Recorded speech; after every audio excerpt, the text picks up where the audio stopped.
প্রিয় শিক্ষার্থীবৃন্দ, চলো আমরা আজকে একটা ম্যাথ সলভ করি। আর আমাদের আজকের এই ম্যাথটা একটু ক্রিটিক্যাল। হ্যাঁ, তো আমরা খুব ভালো করে ফার্স্টে ম্যাথটাকে অ্যানালাইসিস করব অ্যান্ড দেন আমরা ম্যাথটাকে সলভ করব। ওকে, তো আমরা এই ম্যাথটা অ্যানালাইসিস করতে গেলে বেশ কিছু সমস্যার সম্মুখীন হব।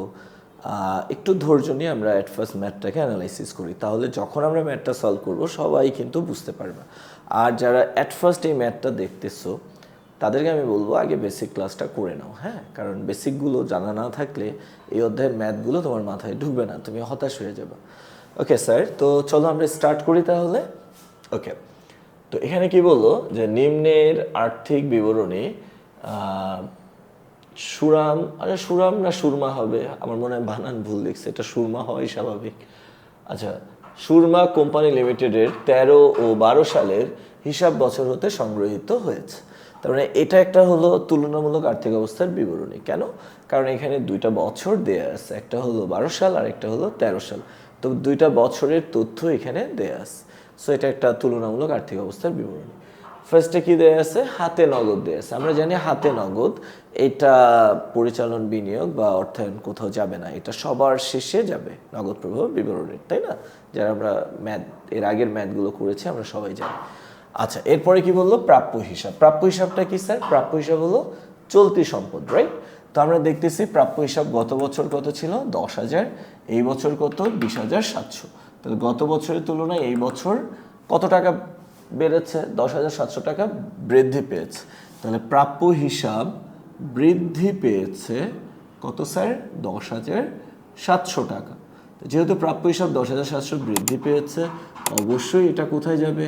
এটা পরিচালন কার্যক্রমে যাবে। ওকে, এরপর আমরা দেখি মজুদ পণ্য। মজুদ পণ্য গত বছর কত ছিল? 15,000। এবছরও কত? 15,000 টাকা। ইয়েস, তার মানে মজুদ পণ্যের কোনো রকম পরিবর্তন হয় নাই। যেহেতু মজুদের কোনো চেঞ্জিং আসে নাই, কোনো পরিবর্তনই হয় নাই, সো যদিও মজুদ পণ্য চলতি সম্পদ পরিচালন কার্যক্রমে যাওয়ার কথা, বাট আমরা কিন্তু মজুদকে কোথাও নিব না। ওকে, এবার আসো ভূমি। ভূমি দেখো গত বছর কত ছিল? 4,000। এই বছরও 4,000। তার মানে মজুদের মতো ভূমিরও কোনো পরিবর্তন হয় নাই।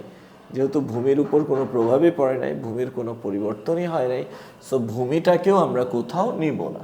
ওকে, এবার আমরা একটু দেখি দালান কোঠা। দালান কোঠা গত বছর কত ছিল? 20,000। এই বছর কত? 16,000। তার মানে দালান কোঠা গত বছরের তুলনায় এই বছর কমেছে, রাইট? হ্রাস পেয়েছে, 400 টাকা কমে গেছে। তাহলে 4,000 টাকা। তো আমরা বলতে পারি দালান কোঠা হ্রাস পেয়েছে 4,000 টাকা, রাইট? তো এই যে দালান কোঠা হ্রাস পেয়েছে 4,000 টাকা, এটা আমরা কোথায় নিব বলো তো? এটা আমরা বিনিয়োগ কার্যক্রমে নিব। এরপরে আমরা দেখি যন্ত্রপাতি। যন্ত্রপাতি এটা আগে ছিল কত? 15,000, এখন কত? 17,000। তার মানে গত বছরের তুলনায় এই বছর যন্ত্রপাতি বৃদ্ধি পেয়েছে। কত বৃদ্ধি পেয়েছে? 2,000 টাকা বৃদ্ধি পেয়েছে। তো আমরা এখানে বলতে পারি যন্ত্রপাতি বৃদ্ধি 2,000 টাকা। ওকে, এটা কোথায় যাবে? এটা বিনিয়োগ কার্যক্রমে যাবে। ওকে, প্যাটেন্টস। আচ্ছা, প্যাটেন্টস, ট্রেডমার্ক, কপিরাইট এগুলো হলো অদৃশ্যমান সম্পদ বা ইনট্যানজিবল অ্যাসেট। তো এই অদৃশ্যমান সম্পদ বা ইনট্যানজিবল অ্যাসেটগুলোর যদি মূল্য কমে যায় তাহলে আমরা বুঝবো কি জানো? আমরা বুঝবো এটার অবলোপন হয়েছে। হ্যাঁ, তো এটা একটু এক্সেপশনাল। যেমন যন্ত্রপাতি কমেছে মানে কি? আমরা যন্ত্রপাতি বিক্রি করেছি, তাই না? দালান কোঠা কমেছে মানে কি? আমরা দালান কোঠা বিক্রি করেছি। এখন যদি সুনাম কমে বা প্যাটেন্ট কমে বা ট্রেডমার্ক কমে বা কপিরাইট কমে, এগুলো আমরা বিক্রি করেছি এমনটা বোঝা যাবে না। হ্যাঁ, এগুলো হলো গিয়ে অবলোপন হয়েছে। ওকে, আমরা বুঝবো অবলোপন হয়েছে। তাহলে প্যাটেন্টস ছিল কত? গত বছর 1,000। এই বছর কত? 900। তার মানে প্যাটেন্ট হ্রাস পেয়েছে। তার মানে প্যাটেন্টসের অবলোপন হয়েছে। অবলোপন হয়েছে। প্যাটেন্ট হ্রাস পেয়েছে মানে প্যাটেন্টের অবলোপন হয়েছে। কত টাকা? 100 টাকা। আর আমরা জানি অবচয়, অবলোপন এগুলো কোথায় যায়? এগুলো যায় পরিচালন কার্যক্রমে। ওকে, এবার কি দেয়া আছে? পুঞ্জীভূত অবচয় দেয়া আছে দালান কোঠার। আমরা জানি পুঞ্জীভূত অবচয় এটা নগদ প্রবাহ বিবরণীতে অন্তর্ভুক্ত হবে না। ওকে, আচ্ছা, এবার আসো আমরা দায়ের দিকটা একটু দেখি। দায়ের দিকে কি বললো? চলতি দায়। আচ্ছা, চলতি দায় গত বছর কত ছিল? 30,000। এই বছর কত? 32,000। তার মানে চলতি দায় গত বছরের তুলনায় এই বছরে বেড়ে গিয়েছে, বৃদ্ধি পেয়েছে 2,000 টাকা। তো চলতি দায় বৃদ্ধি 2,000 টাকা। এই যে চলতি দায় 2,000 টাকা বৃদ্ধি পেল, এই চলতি দায় বৃদ্ধি এটাকে আমরা কোথায় নিব? অবভিয়াসলি পরিচালন কার্যক্রমে নিব, তাই না? এবার দেখো প্রদেয় বন্ড। প্রদেয় বন্ড ছিল কত? 22,000। এখনো কত? 22,000। তারপরে প্রদেয় বন্ড আনচেঞ্জ, এটার উপরে কোনো প্রভাবই পড়ে নাই। সো প্রদেয় বন্ড, যদিও এটা অর্থায়নে আসার কথা, বাট যেহেতু কোনো চেঞ্জ হয় নাই, সো আমরা প্রদেয় বন্ডকে কোথাও আনবো না। আচ্ছা, এবার এখানে কি বললো? বন্ডের বার্তা। আচ্ছা, বন্ডের বার্তা, এই যে বন্ডের বার্তা, এই বন্ডের বার্তাটাকে আমরা কি বলতে পারি জানো? আমরা এটাকে অবহার বলতে পারি। বন্ডের বার্তা মানে হচ্ছে গিয়ে অবহার। ওকে, তো বন্ডের বার্তা গত বছর কত ছিল? 2,000। এই বছর কত? 1,800। এই যে শেয়ার অবহার বা সিকিউরিটিজের অবহার, তোমরা কি জানো এটা কি? সিকিউরিটিজের অবহার হতে পারে এটা শেয়ারের অবহার, হতে পারে এটা বন্ডের অবহার, হতে পারে এটা ডিবেঞ্চারের অবহার, হতে পারে এটা অগ্রাধিকার শেয়ারের অবহার, অর্থাৎ যে কোনো সিকিউরিটির অবহার, এটা কিন্তু আমাদের জন্য সম্পদ। ওকে, সুনাম যেমন একটা সম্পদ, প্যাটেন্ট যেমন একটা সম্পদ, তেমনি শেয়ার মানে সিকিউরিটিজের অবহার এটাও আমাদের জন্য একটা সম্পদ। এখন যদি অবহার কমে যায় তাহলে আমরা কি বুঝবো জানো? আমরা বুঝবো অবহারের অবলোপন হয়েছে। সুনাম কমে গেলে যেমন সুনামের অবলোপন হয়েছে, ইজারা সম্পদ কমে গেলে যেমন ইজারা সম্পদের অবলোপন হয়েছে, প্যাটেন্ট কমে গেলে যেমন প্যাটেন্টের অবলোপন হয়েছে, ঠিক তেমনি যদি অবহার কমে যায়, এই অবহার কমে যাওয়াটাকেও আমরা কি বলবো? অবলোপন হয়েছে। হ্যাঁ, তাহলে আমাদের বন্ডের বার্তা বা বন্ডের অবহার কত ছিল? 2,000। এখন আছে কত? 1,800। তার মানে গত বছরের তুলনায় এই বছরটা কমে গেছে। আর এখানে যে কোয়েশ্চেনটা যারা দিয়েছে, হ্যাঁ আমি একটু বলি, এরা মাঝে মধ্যে একটু দুষ্টামি করে, এই আর কি। যেমন দেখো, বন্ডের বার্তা বা বন্ডের অবহার এটা কিন্তু সম্পদ। সো এটা ওনারা চাইলে সম্পদের মধ্যেই দিতে পারতো, তাই না বলো? যদি চাইতো ওনারা এটাকে কোথায় নিতে পারতো? সম্পদে নিতে পারতো, কিন্তু ওনারা সম্পদটাকে দায়ে লিখছে, এর জন্য এটাকে নেগেটিভ করে দিচ্ছে। কারণ এই যে মাইনাসের স্পেশালিটি বলে কিছুই নাই। হ্যাঁ, তোমরা অনেকেই কনফিউজড হয়ে পারো যে আচ্ছা স্যার এই টাকাটা মাইনাস আকারে আছে, এই টাকাটা মাইনাস আকারে আছে, তো মাইনাস আছে আমরা এখন কি করবো? আমরা কি মাইনাস আকারে বসাবো? যেমন 2,000 থেকে কমে কত হয়েছে? 1,800। তাহলে অবহার কত? -200 টাকা। কোথায় যাবে? পরিচালন কার্যক্রমে। তাহলে আমরা কি পরিচালন কার্যক্রমে বন্ডের অবহারের অবলোপন, হ্যাঁ আচ্ছা, বন্ডের অবহারের অবলোপন, অবহারের অবলোপন, তাই না? কত? -200 টাকা।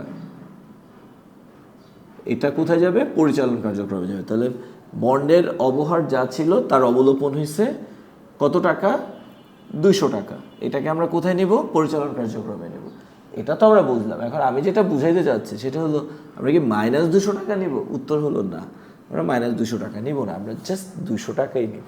ওকে, এই মাইনাসের এখানে এক্সট্রা কোনো মানে অ্যাক্টিভিটিস নাই, জাস্ট সম্পদে না বসিয়ে এটাকে দায়ে বসানোর কারণে নেগেটিভ করে দেওয়া হয়েছে, নাহলে তো এই যোগফল মিলবে না। ওকে, আচ্ছা, তাহলে আমরা কি বুঝলাম? যে বন্ডের বার্তা বা বন্ডের অবহার আগে যা ছিল এখন কমে গেছে, যতটুকু কমে গেছে ততটুকু কি হয়েছে? অবলোপন হয়েছে। কত টাকা অবলোপন হয়েছে? 200 টাকা অবলোপন হয়েছে। সো আমরা বন্ডের অবলোপন 200 টাকা কোথায় বসাবো? পরিচালন কার্যক্রমে বসাবো। ওকে, এবার দেখো শেয়ার মূলধন। তো শেয়ার মূলধন ছিল কত? 35,000 টাকা। এখন কত? 43,500 টাকা। তাহলে শেয়ার মূলধন 35,000 টাকা থেকে বেড়ে 43,500 টাকা হয়েছে, তাই না বলো? তাহলে 35,000 টাকা থেকে বেড়ে যদি 43,500 হয় তাহলে কত টাকা বেড়েছে? আমরা এখানে দেখতে পাই যে এটা বেড়েছে 8,500 টাকা, তাই না? তাহলে শেয়ার মূলধন বৃদ্ধি 8,500 টাকা। এই যে শেয়ার মূলধন 8,500 টাকা বৃদ্ধি পেল, অবভিয়াসলি এটা কোথায় যাবে? এটা অর্থায়ন কার্যক্রমে যাবে। সংরক্ষিত আয়, সংরক্ষিত আয় এটা কোথাও যাবে না, এটা বাদ। ওকে, তো প্রিয় শিক্ষার্থীবৃন্দ দেখো, আমরা যা জানি, আমাদের যে মানে কনসেপ্ট ডেভেলপ হয়েছে, ওই কনসেপ্টের আলোকে আমরা কিন্তু এই তুলনামূলক আর্থিক অবস্থার বিবরণীটাকে বিশ্লেষণ করতে পেরেছি, তাই না? এই বিবরণীর কে কোথায় যাবে আমরা কিন্তু খুব সহজেই বুঝে গিয়েছি। তো এখন আমি যে বিষয়টাতে ফোকাস করব সেটা হলো এই যে বিশ্লেষণ আমরা করলাম, এই বিশ্লেষণ করে পরিচালন কার্যক্রমের যে আইটেমগুলো, এই আইটেমগুলোকে চোখ বন্ধ করে তুমি বসাতে পারবা। ওকে, অর্থাৎ তুলনামূলক আর্থিক অবস্থার বিবরণীতে যে আমরা দেখতেছি প্রাপ্য হিসাব বৃদ্ধি পেয়েছে 10,700, এটা পরিচালন কার্যক্রমে চলে যাবে। তো প্রাপ্য হিসাব বৃদ্ধি 10,700 এটা পরিচালন কার্যক্রমে নেয়ার ক্ষেত্রে তোমাকে কোনো ডাউট ফিল করার দরকার নাই। ওকে, আবার পরিচালন কার্যক্রমে এটা কি আছে যে প্যাটার্নসের অবলম্বন 100 টাকা পরিচালন কার্যক্রমে যাবে, এটাকে পরিচালন কার্যক্রমে নেয়ার ক্ষেত্রে তোমার কোনো ডাউট ফিল করার প্রয়োজন নেই। আবার চলতি দায় বৃদ্ধি 2,000 টাকা, এটাও পরিচালন কার্যক্রমে যাবে, এই আইটেমটাকেও পরিচালন কার্যক্রমে নেয়ার ক্ষেত্রে তোমার কোনো হেজিটেট ফিল করার দরকার নেই। অর্থাৎ আমি যেটা বুঝাতে যাচ্ছি পরিচালন কার্যক্রমের, দেখো আমি কিন্তু নিচের কথাগুলো বলতেছি না, আমি বলতেছি তুলনামূলক আর্থিক অবস্থার বিবরণী বিশ্লেষণ করে আমরা যে ইনফরমেশনগুলো পেলাম, এই ইনফরমেশনগুলোর মধ্যে যারা পরিচালন কার্যক্রম রিলেটেড তাদেরকে তুমি ধরে নিয়ে বসাই দিবা পরিচালন কার্যক্রমে। এক্ষেত্রে তোমার কোনো হেজিটেশন বা কোনো ডাউট ফিল করার প্রয়োজন নাই। তবে বিনিয়োগ আর অর্থায়নের যেই তথ্যগুলো আছে, এই তথ্যগুলোকে তুমি নগদ প্রবাহ বিবরণীতে বসানোর আগে দয়া করে একটু ক্রস চেক করে নিবা সমন্বয়ের তথ্যের সাথে। ওকে, অর্থাৎ আমি যেটা বোঝাতে চাচ্ছি সেটা হলো বিনিয়োগ কার্যক্রম বা অর্থায়ন কার্যক্রম, এই তথ্যগুলো অনেকটা মিথ্যাবাদী পলিটিশিয়ানদের মতো। ওকে, যাদেরকে ডিরেক্ট বিশ্বাস করলে বিপদে পড়তে হবে। তো যেমন এখানে বললো দালান কোঠা হ্রাস পেয়েছে কত, 4,000 টাকা। তো দালান কোঠা হ্রাস 4,000 মানে কি, আমরা দালান কোঠা বিক্রি করেছি 4,000 টাকা। সো আমরা দালান কোঠা বিক্রি করে 4,000 পেয়েছি, এটা আমরা কি করব, বিনিয়োগে বসিয়ে দিব, রাইট? এটা বিনিয়োগে বসানোর আগে তুমি দয়া করে একটু নিচে সমন্বয়ের মধ্যে তাকাবা যে দালান কোঠা বিক্রয় 4,000 টাকা রিলেটেড কোনো ইনফরমেশন দেয়া আছে কিনা। যদি থাকে তুমি ক্রস চেক করে দেন বসাবো। এখানে বললো দালান কোঠা বিক্রয় 4,000 টাকা। ওকে, বিবরণীর মধ্যে সমন্বয়ের মধ্যে দালান কোঠা বিক্রয় নিয়ে কোনো কথাই বলে নেই। তার মানে আমি আমার এই তথ্যটা ক্রস চেক করার সুযোগ পাচ্ছি না। সো আমি কি করব, ওই বিনিয়োগ কার্যক্রমে দালান কোঠা বিক্রয় 4,000-ই বসিয়ে দিব। কিন্তু বিবরণীতে তুমি দেখতেছো দালান কোঠা বিক্রয় 4,000, সমন্বয় অন্য কোনো কথা বলতেছে, তখন তুমি ঝামেলায় পড়ে যাবা। তো চলো আমরা একটু দেখি দালান কোঠা, আমরা বলতেছি বিবরণী অনুযায়ী 4,000 দালান কোঠা বিক্রয়, সমন্বয় কি বলছে দেখো তো। এই যে 2, যে 1,400 টাকার একটি দালান কোঠা বিক্রয় করা হয়েছিল যার ক্রয় মূল্য ছিল 4,000 টাকা।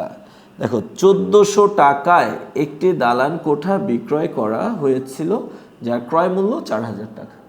এই যে দেখো এইখানে আমরা দেখতেছি দালান বিক্রি করা হয়েছে 4,000 টাকা, তাই না?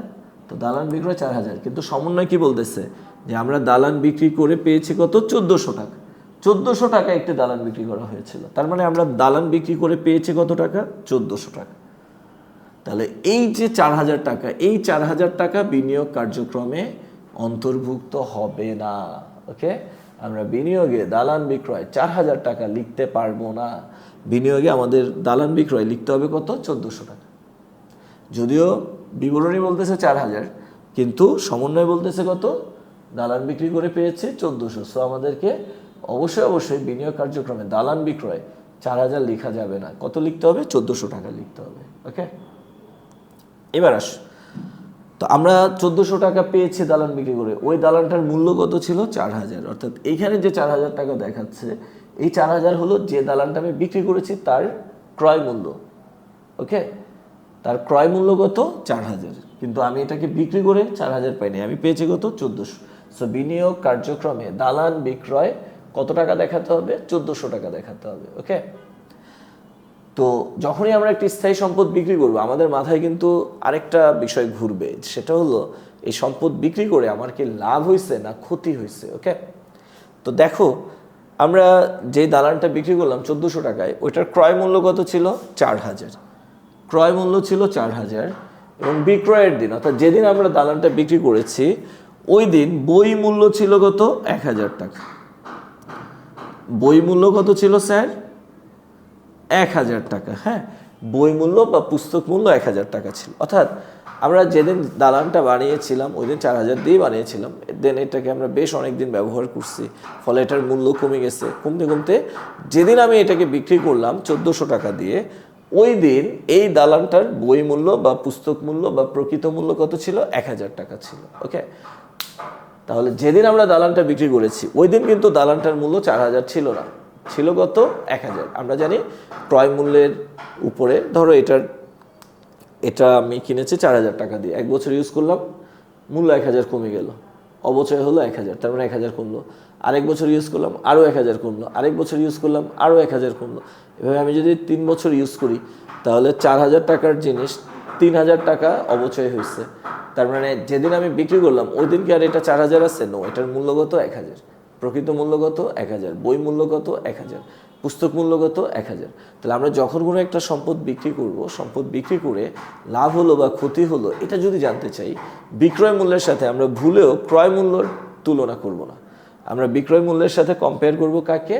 পুস্তক মূল্যকে বা বই মূল্যকে। তাহলে দেখো, এটা যদি হয় দালান যার পুস্তক মূল্য বা বই মূল্য 1,000, আমি বিক্রি করেছি কত? 1,400 টাকায়, তাহলে বলো তো কি হয়েছে? অবভিয়াসলি লাভ হয়েছে, মুনাফা হয়েছে, রাইট? কয় টাকা মুনাফা হয়েছে? 400 টাকা মুনাফা হয়েছে। তাহলে আমরা এই যে দালান কোঠা বিক্রয়জনিত মুনাফা পেয়ে গেলাম। দালান কোঠা বিক্রয়জনিত মুনাফা পেয়ে গেলাম কত টাকা? 400 টাকা। এই দালান কোঠা বিক্রয়জনিত মুনাফা 400 টাকা, এটা আমরা কোথায় নিব? অবভিয়াসলি এটাকে আমরা পরিচালন কার্যক্রমে নিব। ওকে স্যার, বুঝতে পেরেছো সবাই? ওকে, এখনো যদি কেউ না বুঝো আমাকে কমেন্টে জানাইতে পারো, আমি তাকে পার্সোনালি রিপ্লাই করব। ওকে, তো আমরা এখানে কি বুঝতে পারলাম?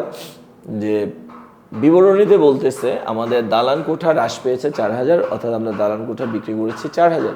তো এই বিবরণের কথাটাকে কিন্তু আমরা অন্ধভাবে বিশ্বাস করি নাই, আমরা ক্রস চেক করলাম। কার সাথে? সমন্বয়ের সাথে।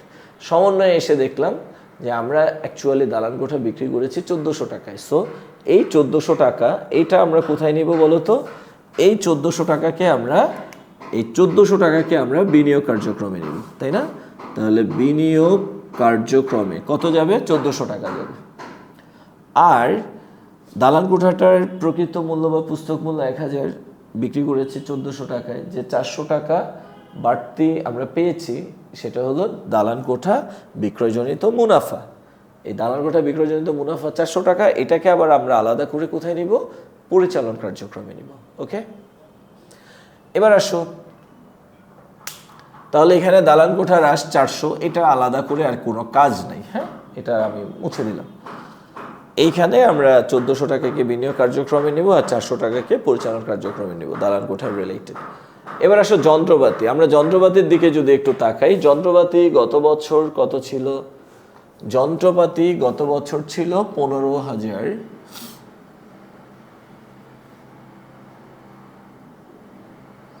আচ্ছা, যন্ত্রপাতি গত বছর ছিল 15,000, এই বছর আছে 17,000।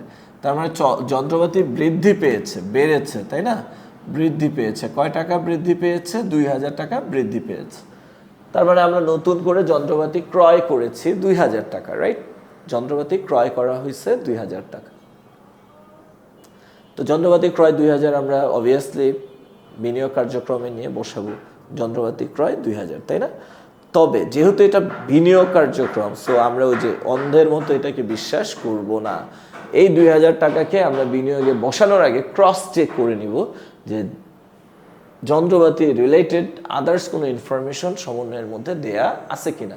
তো আমরা একটু খুঁজি, দেখো তো যন্ত্রপাতি নিয়ে সমন্বয়ের মধ্যে কোনো কিছু বলছে কিনা। এখানে বলে নাই, এখানেও বলে নাই, এখানেও বলে নাই। তার মানে যন্ত্রপাতি নিয়ে আমাদের এই সমন্বয়ের মধ্যে কোনো রকমের এই কথাবার্তা বলে নাই। তাহলে যন্ত্রপাতি নিয়ে যেহেতু কোনো কথা বলে নাই, তার মানে এই তথ্যটাকে ক্রস চেক করার আমার কোনো উপায় নাই। দ্যাটস ওয়াই আমরা কি করব, এইখানে যা বলছে যন্ত্রপাতি ক্রয় 2,000, আমরা যন্ত্রপাতি ক্রয় 2,000 বিনিয়োগে নিয়ে বসিয়ে দিব। ওকে, দেখছো দালান কোঠাটাকে ক্রস চেক করার সুযোগ ছিল, এর জন্য আমরা বিবরণীর তথ্যটাকে বসাই নেই, বসিয়েছি সমন্বয়ের তথ্যটা। কিন্তু যন্ত্রপাতি এটাকে ক্রস চেক করার কোনো সুযোগ নাই। যদি সুযোগ না থাকে তাহলে তো আর কিছু করার নেই। তখন বিনিয়োগে এই যে বিবরণীতে যেটা বলবে ওই তথ্যটাই আমরা বিনিয়োগে নিয়ে বসিয়ে দিব। ওকে ওকে, এরপরে আসো এই যে প্যাটেন্টস, এটা 100 টাকা, এটা তো পরিচালন কার্যক্রম। পরিচালন কার্যক্রমের যে তথ্য আছে এটা এটা এটা এইগুলো ক্রস চেক করা লাগবে না। হ্যাঁ, পরিচালনের ইনফরমেশনগুলো ক্রস চেক করার প্রয়োজন নেই, যা আছে তাই নিয়েই আমরা বসিয়ে দেব। তবে বিনিয়োগ আর অর্থায়নের তথ্যগুলোকে আমরা চেষ্টা করব ক্রস চেক করার জন্য। ওকে আচ্ছা, এবার দেখো এই যে এখানে শেয়ার মূলধন বৃদ্ধি পেয়েছে 8,500 টাকা। ওকে, এটা কি স্যার? এটা হলো অর্থায়ন কার্যক্রম, সরি এটা হলো অর্থায়ন কার্যক্রম। তো বিনিয়োগ কার্যক্রমের তথ্যগুলোকে যেমন ক্রস চেক করতে হয়, ঠিক তেমনি অর্থায়ন কার্যক্রমের তথ্যগুলোকেও কি করতে হবে? ক্রস চেক করতে হবে। ওকে, তো দেখো শেয়ার মূলধন বৃদ্ধি পেয়েছে 8,500। তো সিম্পলি আমরা কি চিন্তা করব? শেয়ার মূলধন বেড়েছে, তারপর আমরা নতুন করে শেয়ার ইস্যু করেছি, নতুন করে শেয়ার বিক্রি করেছি। সো এই তথ্যটাকে ধরে আমরা অর্থায়ন কার্যক্রমে নিয়ে যোগ করে দিব, রাইট? কিন্তু অর্থায়ন কার্যক্রমে যোগ করার আগে এই বিবরণীর তথ্যটাকে ক্রস চেক করে নিতে হবে। তো আমরা একটু দেখি এই শেয়ার মূলধন বৃদ্ধি 8,500 এটা নিয়ে অন্যান্য তথ্য বা সমন্বয়ে কিছু বলছে কিনা।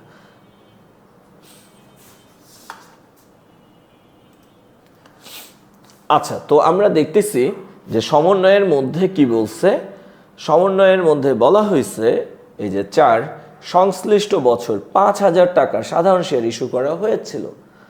সংশ্লিষ্ট বছর অর্থাৎ আমরা যে বছরের হিসাব করতেছি 2013 সালে সাধারণ শেয়ার ইস্যু করা হয়েছিল 5,000 টাকার। ওকে, তো আমরা সাধারণ শেয়ার বিক্রি করেছি 5,000 টাকার। তো এখানে 8,500 কেমনে আসলো? হ্যাঁ, কিভাবে আসছে দেখো, এই যে 5 এখানে কি বলা হয়েছে? নগদ লভ্যাংশ দেয়া হয়েছে 2,000 টাকা, অর্থাৎ আমরা লভ্যাংশ নগদে প্রদান করেছি কত? 2,000।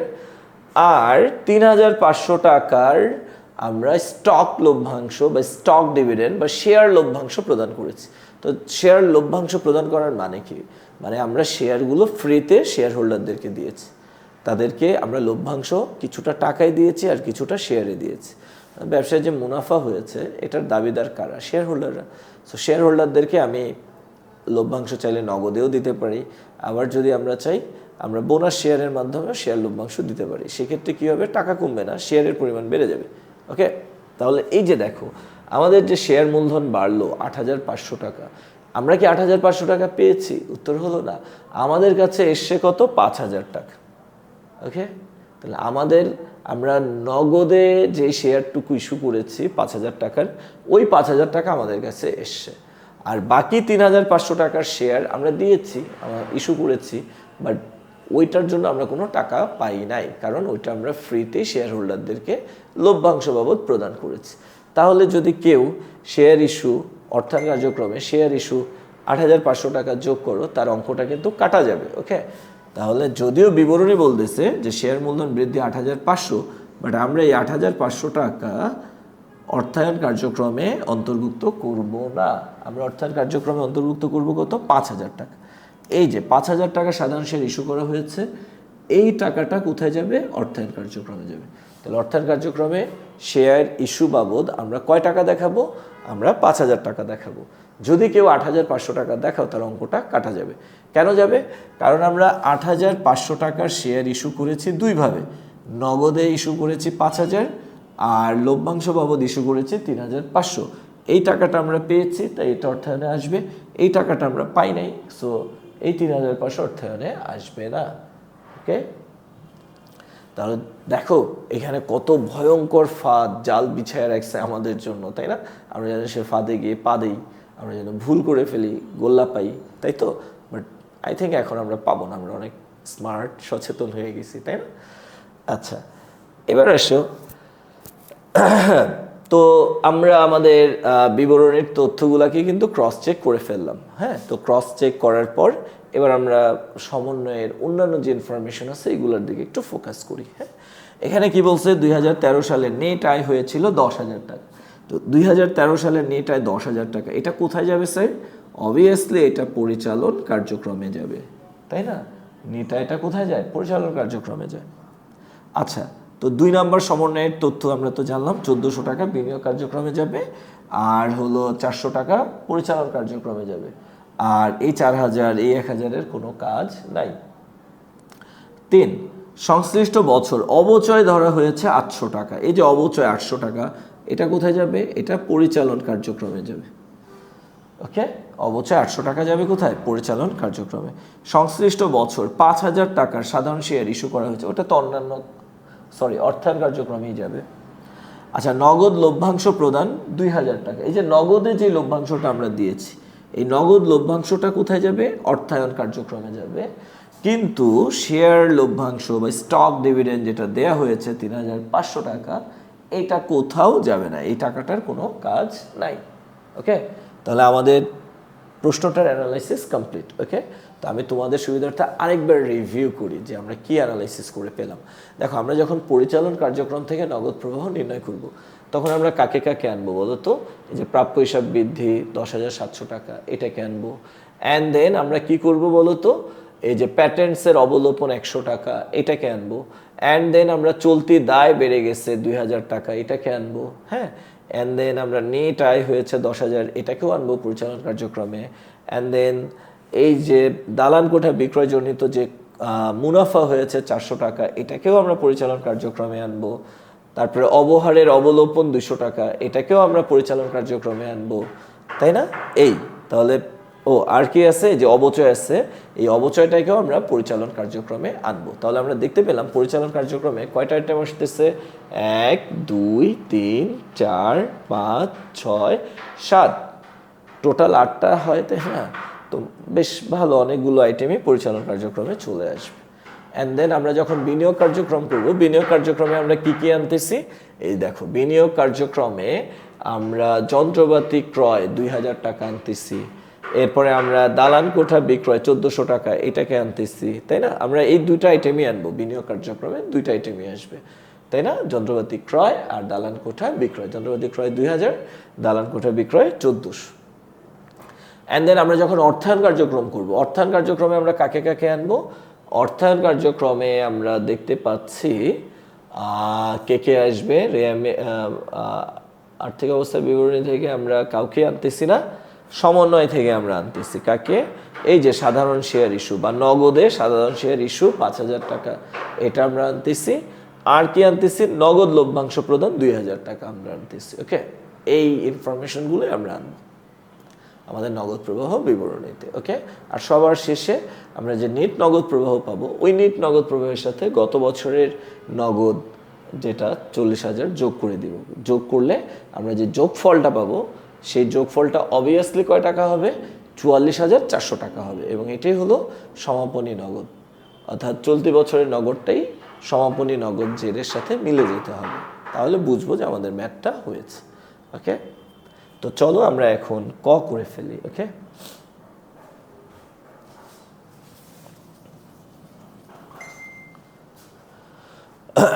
তো স্যার আমরা এখন ক করব। আমরা ম্যাথটা বুঝলাম, অ্যানালাইসিস করলাম, এখন আমরা এই ম্যাথটাকে সলভ করব। তো ক কি বললো? ক বললো সংরক্ষিত আয় বিবরণী প্রস্তুত করো। আচ্ছা, আমাদেরকে সংরক্ষিত আয় বিবরণী প্রস্তুত করতে বলেছে। হ্যাঁ, তোমরা যারা আর্থিক বিবরণী চ্যাপ্টারটা করেছো, এই অ্যাকাউন্টিং সেকেন্ড পেপারের আর্থিক বিবরণীর যে চ্যাপ্টারটা, ওই চ্যাপ্টারটা যারা করেছো তারা সবাই জানো যে আমরা বিশদ আয় বিবরণীর পর কি করে থাকি? সংরক্ষিত আয় বিবরণী করে থাকি। তো সংরক্ষিত আয় বিবরণীটা কী জিনিস? দেখো, একটা কোম্পানির এই সংরক্ষিত আয় বিবরণীটা একটা যৌথ মূলধনী আর্থিক ব্যবসা প্রতিষ্ঠান, যাকে আমরা সংক্ষেপে কোম্পানি বলি, এই কোম্পানির ক্ষেত্রে প্রযোজ্য। তো একটা কোম্পানি কি করে? তার অর্জিত আয়গুলোকে কিছুটা শেয়ার হোল্ডারদের মধ্যে ডিভিডেন্ড বাবদ ডিস্ট্রিবিউট করে, আর কিছুটা রেখে দেয়। তো এই যে কোম্পানির অর্জিত আয়ের যে অংশটা শেয়ার হোল্ডারদের মধ্যে ডিস্ট্রিবিউট করা হলো আর যে অংশটা সংরক্ষণ করে রেখে দেওয়া হলো, এই পুরো সিনারিওটাই তোমার প্রেজেন্ট করা হয় সংরক্ষিত আয় বিবরণীর মাধ্যমে। ওকে, তো আমরা যখন সংরক্ষিত আয় বিবরণী করি, সংরক্ষিত আয় বিবরণী স্টার্ট করতে হয় কি দিয়ে? প্রারম্ভিক সংরক্ষিত আয় দিয়ে। দেন আমরা কি করি? এটার সাথে চলতি বছরের নেট মুনাফাটাকে যোগ করি। ওকে, অ্যান্ড দেন আমরা এখান থেকে কি করি? লভ্যাংশ প্রদানটাকে মাইনাস করে দিই। আমি খুব সংক্ষেপে বললাম, এটা আরও অনেক কিছু আছে, বাট এত কিছু এখানে দরকার নাই। এই ম্যাথের ক্ষেত্রে আমরা যে সংরক্ষিত আয় বিবরণীটা করব, এটা স্টার্ট হবে প্রারম্ভিক সংরক্ষিত আয় দিয়ে, দেন এটার সাথে যোগ হবে চলতি বছরের নেট মুনাফা, দেন মাইনাস করে দিতে হবে লভ্যাংশ প্রদান। ওকে, তো লভ্যাংশ প্রদান আমরা মাইনাস করে দিলে আমরা কি পেয়ে যাব, সমাপনী সংরক্ষিত আয়টা পেয়ে যাব। তো চলো আমরা করে ফেলি স্যার। ক, সংরক্ষিত আয় বিবরণী। আচ্ছা, সংরক্ষিত আয় বিবরণী এটা কার স্যার? এটা হলো সুরমা কোম্পানির। সো আমরা এখানে লিখি সুরমা কোম্পানি লিমিটেড এর সংরক্ষিত আয় বিবরণী। আর আমরা সংরক্ষিত আয় বিবরণীটা কবে করব? 2013 সালের 31 ডিসেম্বর। তাহলে 31 ডিসেম্বর 2013 ইং সমাপ্ত বছরের জন্য, সমাপ্ত বছরের জন্য। ওকে,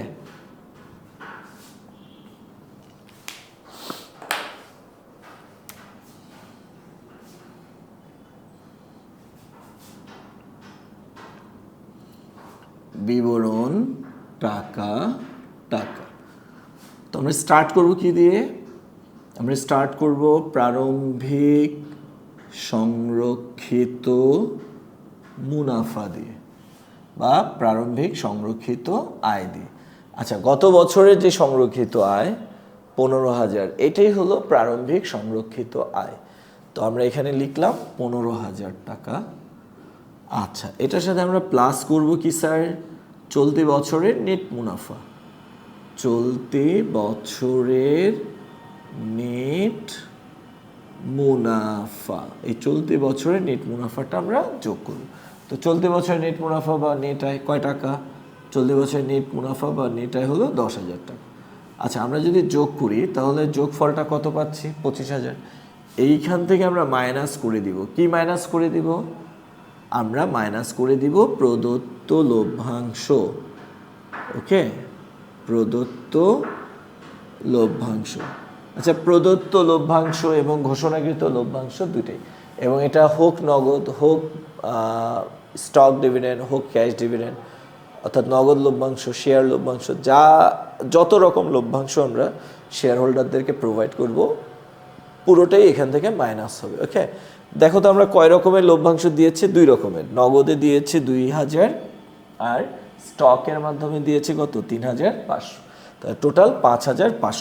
তাহলে প্রদত্ত লভ্যাংশ হলো 2,000 যোগ 3,500, তাই না? আচ্ছা, তাহলে টোটাল 5,500 টাকা। এই 5,500 টাকা আমরা মাইনাস করে দিলাম। তো 25,000 টাকা থেকে আমরা যদি 5,500 মাইনাস করি তাহলে হয় কত? 19,500। ক্লোজ। এই 19,500, এটার নাম কি হবে? সমাপনী সংরক্ষিত আয়। সমাপনী সংরক্ষিত আয়। ওকে, তাহলে আমাদের সংরক্ষিত আয় বিবরণীটা হয়ে গেল। আচ্ছা, চাইলে আমরা এই 19,500 এটা এই সাইডেও লিখতে পারি।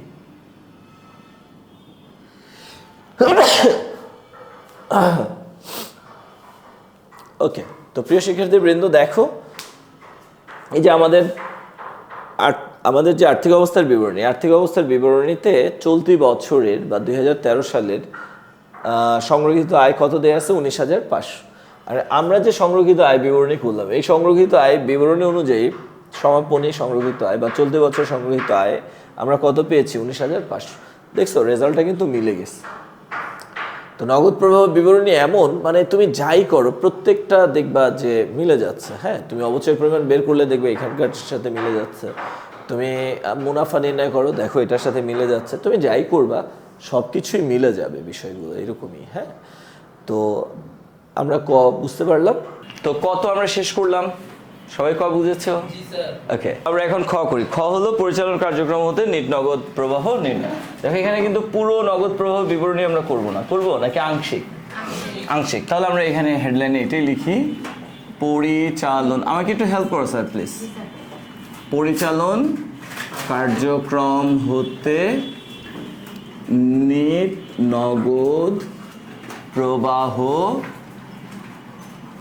প্রবাহের পরিমাণ নির্ণয়।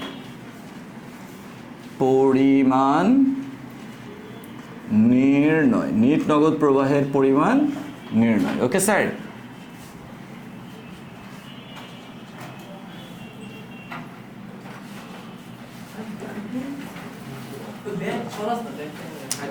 আচ্ছা বিবরণ টাকা টাকা, আচ্ছা বিবরণ টাকা টাকা। ওকে স্যার, আচ্ছা তো এখানে আমরা শুরু করব কি দিয়ে বলো? স্টার্ট করব কি দিয়ে? নিট মুনাফা দিয়ে স্টার্ট করব। নিট মুনাফা কয় টাকা বলো তো? 10,000 টাকা। এবার আমরা একটা কথা লিখবো, জাস্ট সমন্বয় সমূহ, এটা লিখলেও হবে। সমন্বয় সমূহ এটা লিখলেও হবে, অথবা নিট মুনাফাকে পরিচালন কার্যক্রমে রূপান্তরের সমন্বয় সমূহ, এই কথাটা লিখলেও হবে। ওকে, তো এবার আসো আমরা স্টার্ট করি। হ্যাঁ, আমরা বসানো শুরু করি পরিচালনায়। আচ্ছা পরিচালনায় কয়টা বসবে জানো স্যার? এই যে প্রাপ্য হিসাব বৃদ্ধি, এটা বসবে। দেন প্যাটেন্টের অবলোপন, এটা বসবে। দেন চলতি দায় বৃদ্ধি বসবে। দেন বন্ডের অবলোপন, এটা বসবে। দেন নিট মুনাফা তো বসালামই। দেন দালান কোঠা বিক্রয়জনিত মুনাফা 400 টাকা বসবে। দেন অবচয়গত 800 টাকা বসবে। তারপরে এগুলো ধরে আমরা বসিয়ে দিই। হ্যাঁ, আচ্ছা প্রাপ্য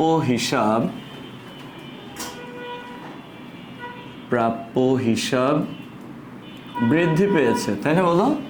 প্রাপ্য হিসাব বৃদ্ধি কত? 10,700। আচ্ছা এরপরে কি লিখবো? প্যাটেন্টস,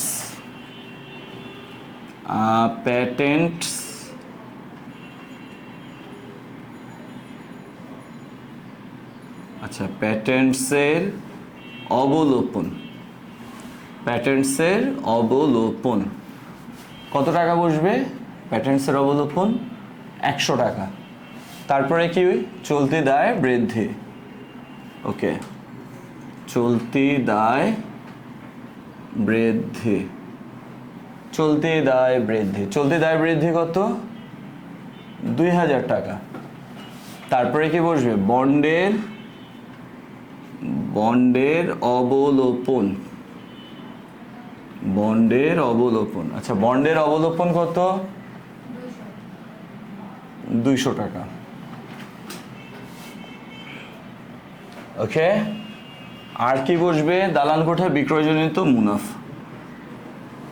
দালান কোঠা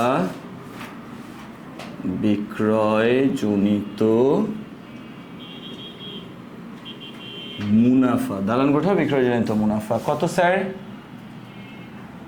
দালান কোঠা বিক্রয়জনিত মুনাফা কত? 400। আর কি বসবে? অবচয়, তাই না? আচ্ছা অবচয় কত স্যার? 800। দেখো আর কেউ আছে? কেউ কি মিসিং নাকি সবাইকে আনা হয়েছে? হ্যাঁ, নিট মুনাফাকে আনা হলো 10,000। এরপর প্রাপ্য হিসাব বৃদ্ধি 10,700। প্যাটেন্টসের অবলোপন 100। চলতি দায় বৃদ্ধি 2,000। বন্ডের অবলোপন 200। দালান কোঠা বিক্রয়জনিত মুনাফা 400। অবচয় 800। আর কেউ আসার মতো নাই। আচ্ছা তো এগুলো তো আমরা লিখলাম। তো এগুলো লেখার পরে আমাদের কাজটা কি বলো তো? কে যোগ আকারে বসবে, কে বিয়োগ আকারে বসবে, সেটাকে ফাইন্ড আউট করা। আচ্ছা যাদেরকে ভালো মনে হয় পরিচালনের, তারা কি? বিয়োগ। যাদেরকে খারাপ মনে হয় তারা কি? এক্সেপশনাল। কে বলো তো? নিট মুনাফা, ও ভালো যোগী হবে, ওটা এক্সেপশনাল। এর বাইরে যে সমন্বয়ে আমরা যাদের বসিয়েছি, এদের যাকে ভালো মনে হবে তাদেরকে মাইনাস করবা, যাদের খারাপ মনে হবে তাদেরকে প্লাস করবা। তাহলে তোমরাই বলো, এই যে প্রাপ্য হিসাব বেড়ে গেছে অর্থাৎ সম্পদ বাড়ছে, ভালো না খারাপ? ভালো। সো এটা কি হবে? মাইনাস। প্যাটেন্টসের অবলোপন, অবচয়, এগুলা কি ভালো না খারাপ? খারাপ। তার মানে এটা প্লাস। দায় বৃদ্ধি পাইছে, চলতি দায় বৃদ্ধি, তো দায় বাড়লে ভালো না খারাপ? খারাপ। সো এটা কি হবে? প্লাস। বন্ডের অবলোপন ভালো না খারাপ? খারাপ। সো এটা কি হবে? প্লাস। আচ্ছা দালান কোঠা বিক্রয়জনিত মুনাফা, এটা ভালো না খারাপ? ভালো। সো এটা কি হবে? মাইনাস। অবচয় খারাপ। সো এটা কি? প্লাস। ওকে, এর চেয়ে ভালো আর ট্রিক্স আছে বলো? নো, অনেক ভালো একটা ট্রিক্স।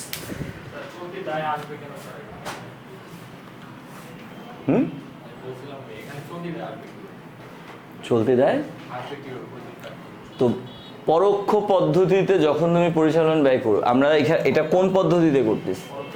তো পরোক্ষ পদ্ধতিতে পরিচালন কার্যক্রম থেকে নগদ প্রবাহ নির্ণয় করলে কে আসবে? চলতি সম্পদ আর চলতি দায়ের হ্রাস বৃদ্ধি আসবে, এর জন্য এটা আসতেছে।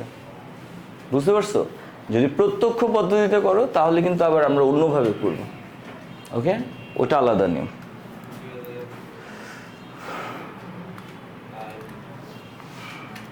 আচ্ছা, -10,700 যোগ 100 যোগ 2000 যোগ 200, তাই না?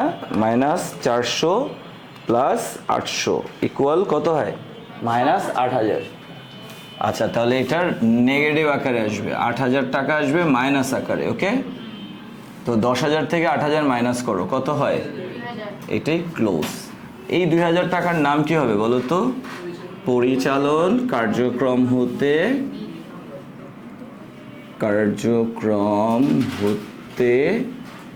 নিট নগদ প্রবাহ।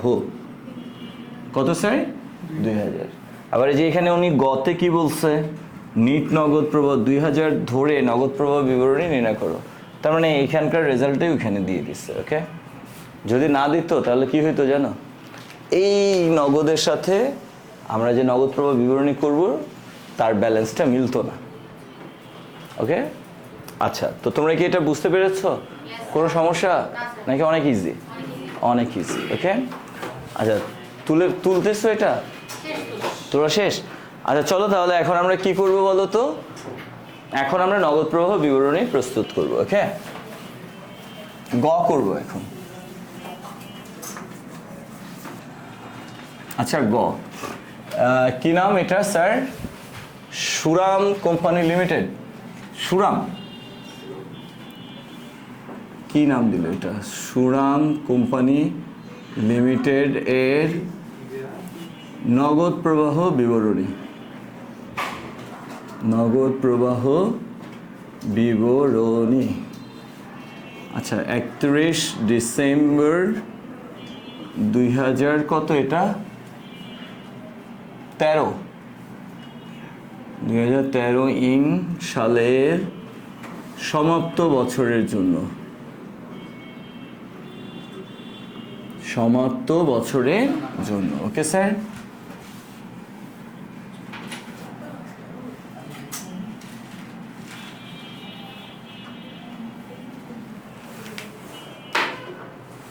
আচ্ছা, বিবরণ টাকা টাকা। ওকে স্যার, তো নগদ প্রবাহ বিবরণীতে আমরা ফার্স্টে কাকে লিখবো? পরিচালন কার্যক্রম থেকে নিট নগদ প্রবাহ। এটাকে বের করার দরকার আছে না খ থেকে বসিয়ে দেবো? আচ্ছা, খ থেকে বসিয়ে দেবো, অথবা এরা দিয়ে দিচ্ছে ওইটাই বসিয়ে দেবো। হ্যাঁ, তাহলে আমরা এক লিখি, পরিচালন কার্যক্রম হতে নিট নগদ আন্তঃপ্রবাহ, তাই না? বলো, এটা পজিটিভ মানে কি? টাকা আসছে, আন্তঃপ্রবাহ। আর নেগেটিভ মানে কি? টাকা গেছে, বহিঃপ্রবাহ। নিট নগদ আন্তঃপ্রবাহ কয় টাকা স্যার? 2,000 টাকা। আচ্ছা, 2 কি হবে বলো? বিনিয়োগ কার্যক্রম হতে নগদ প্রবাহ, তাই না? বলো, এটা কি আমাদের জানা আছে না বের করতে হবে? বিনিয়োগ কার্যক্রম হতে নগদ প্রবাহ সমূহ। নগদ প্রবাহ সমূহ। ওকে, তো এটা আমরা নির্ণয় করব এখানে। ফাইন স্যার, বিনিয়োগ কার্যক্রমে কয়টা আইটেম যাবে আমরা একটু দেখি। এই যে দালান হ্রাস পাইছে মানে কি? আমরা দালান বিক্রি করেছি, এটা যাবে। এখন বলো, দালান হ্রাস পাইছে কয় টাকা? তার মানে আমরা দালান বিক্রি করছি কয় টাকার? 4,000 টাকার দালান বিক্রি করছি। বাট আমরা কি 4,000 টাকা পেয়েছি? ক্রস চেক করো, এই আর্থিক অবস্থার বিবরণীর সাথে সমন্বয়ে মিলাও। সমন্বয়ে বলছে দালান বিক্রি করে কয় টাকা পাওয়া গেছে? 1,400। তাহলে দেখো, পরিচালনের তথ্যগুলো আমরা যদিও ধরে বসিয়ে দিছি, কোনো ক্রস চেক করি নাই, বাট বিনিয়োগের তথ্যগুলো আমরা কি যা আর্থিক অবস্থার বিবরণীতে তাই বসাবো নাকি ক্রস চেক করবো? সমন্বয়ের সাথে ক্রস চেক করবো। যদি ক্রস চেক করার সুযোগ না থাকে, অর্থাৎ সমন্বয়ে না থাকে, তাইলে যা আছে তাই আর্থিক অবস্থার বিবরণী থেকে বসাবো। বাট যদি দেখি যে আর্থিক অবস্থার বিবরণী তথ্যটা সমন্বয়ে দেয়া আছে, তখন আমরা সমন্বয়ের তথ্যটা বসাবো। তো আর্থিক অবস্থার বিবরণীতে আমরা বুঝতেছি দালান হ্রাস, অর্থাৎ দালান বিক্রয় 4000, কিন্তু সমন্বয় বলতেছে টাকা পেয়েছে কত 1400, তাহলে 4000 না বসিয়ে আমরা বসাবো কত 1400। তাহলে দালান বিক্রয়, দালান বিক্রয় কত স্যার? 1400। ওকে, আবার দেখো যন্ত্রপাতি বৃদ্ধি পেয়েছে 2000 টাকা। তো যন্ত্রপাতি বৃদ্ধি মানে কি? আমরা যন্ত্রপাতি ক্রয় করেছি। কয় টাকার যন্ত্রপাতি ক্রয় করেছি? 2000 টাকার যন্ত্রপাতি ক্রয় করেছি, রাইট? আচ্ছা, এখন আসো আমরা একটু ক্রস চেক করি সমন্বয়ে কোথাও কিছু আছে কিনা। দেখো তো সমন্বয়ে কি কোথাও কিছু বলছে যে আমরা দালান কোঠা ক্রয় করেছি কত টাকার, সরি যন্ত্রপাতি ক্রয় করেছি কত টাকার, এটা সমন্বয়ে কোথাও বলছে? মাঝে মাঝে জিভে প্যাচ লেগে যায়, বুঝছো, কোথাও কিন্তু বলে নাই। হ্যাঁ, আচ্ছা, যেহেতু সমন্বয়ে কিছু বলে নাই, সো আমরা ক্রস চেক করতে পারবো না। আর ক্রস চেক করতে না পারলে রেয়ামিলে যা, মানে রেয়ামিল না, আর্থিক অবস্থার বিবরণীতে যা আছে তাই বসিয়ে দেবো। তাহলে আমরা এখানে লিখবো যন্ত্রপাতি বিক্রয়। আচ্ছা, যন্ত্রপাতি বিক্রয় কত টাকা স্যার? 2000 টাকা। ওকে, আচ্ছা, বিনিয়োগে আনার মতো আর কিছু কি আমাদের এখানে আছে বলো? আর কিছুই নেই। আচ্ছা, এবার আসো, এই যে এখানে আমরা যাদেরকে বসালাম, ওকে, দালান কোঠা বিক্রয়। আচ্ছা, আমি ওটাই বলতেছি, দালান বিক্রয়, এখানে ক্রয় হবে। আচ্ছা, দালান বিক্রয় করলে টাকা কি যাবে না আসবে? আমরা কি পেয়েছি না দিয়েছে? সো এটা পজিটিভ। আচ্ছা, আর যন্ত্রপাতি ক্রয় করলাম, তাই না বলো? আচ্ছা, কেমনে বুঝলাম ক্রয় করলাম? কারণ যন্ত্রপাতি বৃদ্ধি পেয়েছে, বৃদ্ধি পায় ক্রয় করলে। তো যন্ত্রপাতি ক্রয় করেছি, এখন বলো এই 2000 টাকায় কি আসবে না যাবে? পেয়েছি না দিয়েছি? তাহলে এটা পজিটিভ হবে না নেগেটিভ? নেগেটিভ। এখন এই দুইটার রেজাল্ট কি হবে বলো তো? -600। তাহলে বলো তো বিনিয়োগ কার্যক্রমের নেট নগদ প্রবাহ কত? -600। তাহলে কি আমার এটা আন্তঃপ্রবাহ না বহিঃপ্রবাহ? তাহলে আমরা এখানে লিখতে পারি বিনিয়োগ কার্যক্রম হতে নেট নগদ বহিঃপ্রবাহ। নেট নগদ বহিঃপ্রবাহ। পরিচালন থেকে কিন্তু নেট নগদ আন্তঃপ্রবাহ হয়েছিল, বাট বিনিয়োগ কার্যক্রম থেকে কি হচ্ছে স্যার? নেট নগদ বহিঃপ্রবাহ হচ্ছে। ওকে, এখন বাকি আছে কি বলো তো? অর্থায়নটা বাকি আছে। ওকে, তা আমরা এখানে অর্থায়নটাও করে ফেলি। অর্থায়ন কার্যক্রম হতে নগদ প্রবাহ সমূহ। নগদ প্রবাহ সমূহ। ওকে, অর্থায়ন কার্যক্রম হতে নগদ প্রবাহ সমূহ। এখন অর্থায়ন কার্যক্রমে কি কি নগদ প্রবাহ আসবে আমরা একটু দেখি। এইখানে দেয়া আছে কি? শেয়ার মূলধন বৃদ্ধি পেয়েছে। শেয়ার মূলধন বৃদ্ধি, অর্থাৎ শেয়ার ইস্যু করা হয়েছে, তাই না? শেয়ার মূলধন বাড়ে কখন? আমরা যদি নতুন করে শেয়ার ইস্যু করি, অর্থাৎ শেয়ার বিক্রি করি বা কাউকে শেয়ার দিই। তো শেয়ার মূলধন বৃদ্ধি পেয়েছে কত টাকা? 8500 টাকা। এখন বলো তো, আমি কি এটা যেহেতু অর্থায়নের আইটেম, আমি কি ডিরেক্ট 8500 টাকাকে বসাবো না ক্রস চেক করব? আচ্ছা, ক্রস চেক করি।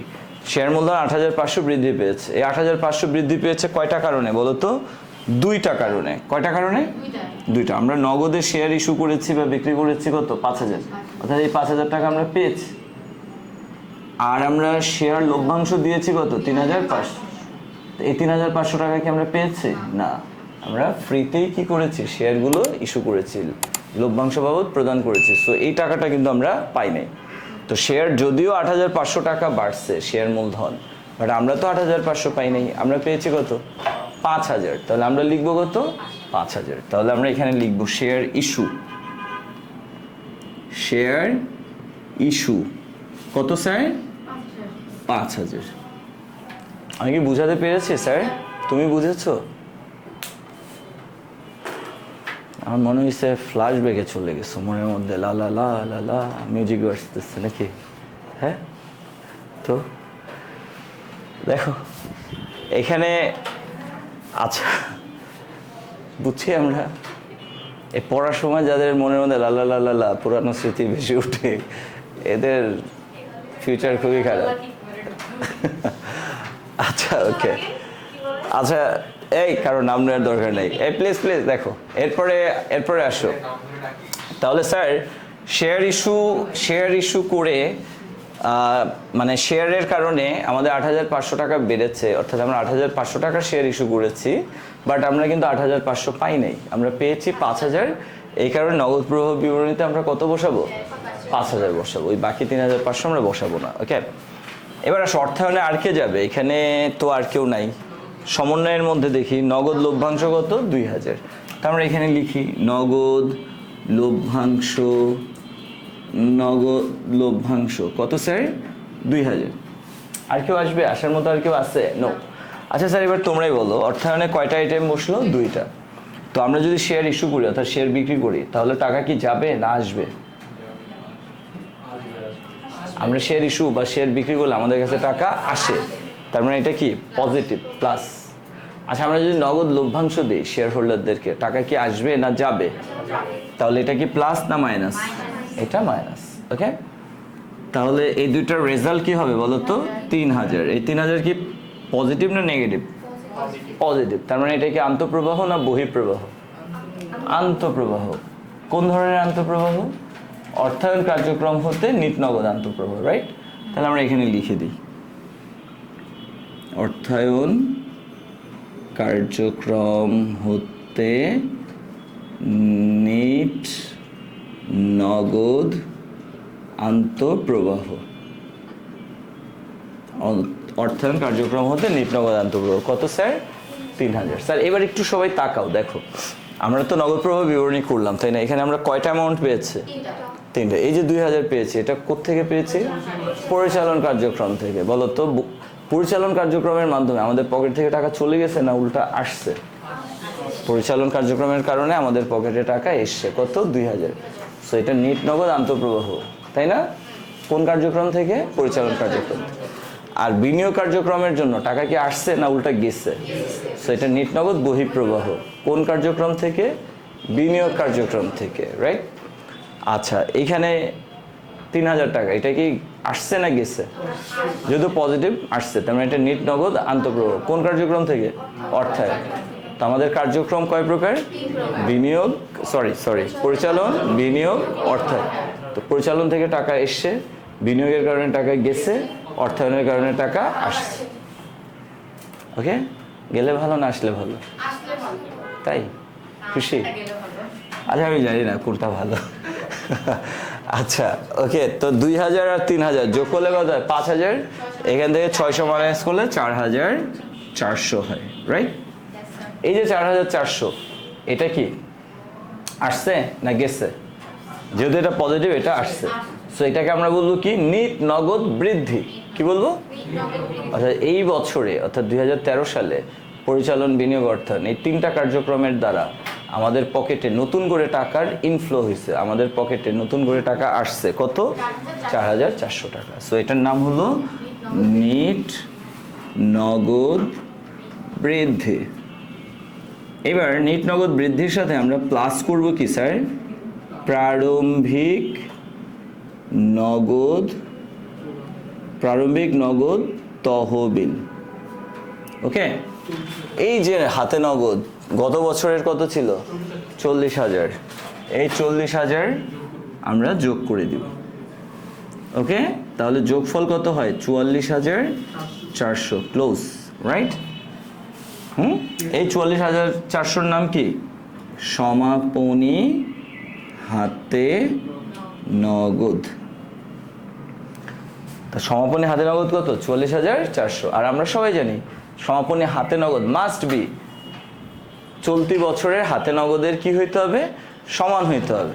তাহলে চলতি বছর 13 সালের হাতে নগদ কত? 44,400। আর আমাদের এখানে কত আসছে? 44,400। আলহামদুলিল্লাহ বলো আলহামদুলিল্লাহ। এত পরিশ্রম আমাদের কি সার্থক হয়েছে, তাই না? বলো এখন একটা রাইট চিহ্ন দিয়ে 10 মার্কস দিয়ে আসবা। ওকে তার মানে এই অধ্যায়টা যারা আনসার করবা তারা নিজেরাই বুঝবা যে তুমি কি মার্কস পাচ্ছ নাকি মার্কস কাটা যাচ্ছে।